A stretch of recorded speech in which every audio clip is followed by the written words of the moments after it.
challenge is very much in the commercial vehicle sector. Now, there are absolutely very good reasons why those CO2 emissions have grown from the commercial vehicle sector. The strength of the economy has led to far more activity in the commercial vehicle sector. Importantly, and I think this is important, the nature of the goods that you're carrying is changing. Back in the 1970s, we were mainly carrying raw materials, bulky, concentrated. Now we're carrying consumer goods, finished products.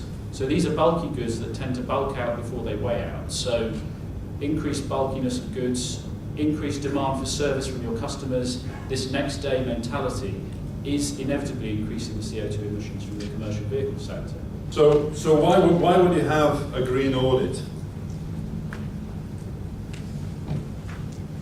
Going green, in theory, is actually a sound commercial decision. The first thing you've got to think of is that before you go for a green audit, it's not something that's going to cost you a huge amount of money. It's actually something that should reduce your costs and should make you more efficient. So there's a benefit, apart from the obvious environmental effects, there's a commercial benefit in thinking about the efficiencies that you will have to embrace in order to become green, if you like, if that's the right word. The efficiencies that you gain from that, you can deliver to the bottom line. There's no doubt about it. It also, most of our customers, or lots of customers, will actually have an environmental policy, because lots of our customers are public-facing. So therefore, they've got to make some grand statements, and you've all heard the sort of, there's no plan B. You can, in one of the major retailers where they say they've got a strong environmental policy, there's no plan B, which they can say to the public, but the people in this room have to deliver it from a transport point of view. Is becoming the new driver for efficiency.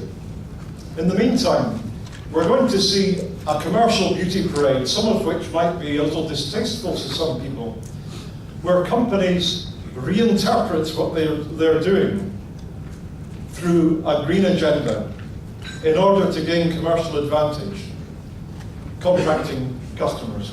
And their customers, of course, are taking that information for exactly the same purpose. So if you're supplying widgets, if your market's up, then your cost per delivery of widget comes down, and if your market's down, your overall carbon footprint comes down because you're not delivering so many widgets. At any rate, we're going to see a little bit of that, but I think in terms of people providing services, in the future, they're going to have to interpret what they're doing at the moment through carbon agendas. With RPC incentives was a slap in the face for those very companies which the government seeks support in environmental leadership.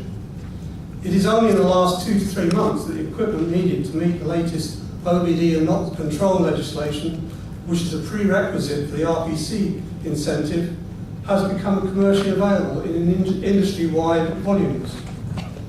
And an annual VED discount of £5 for a 7.5 tonner is not an incentive at all. It's a waste of time and paperwork.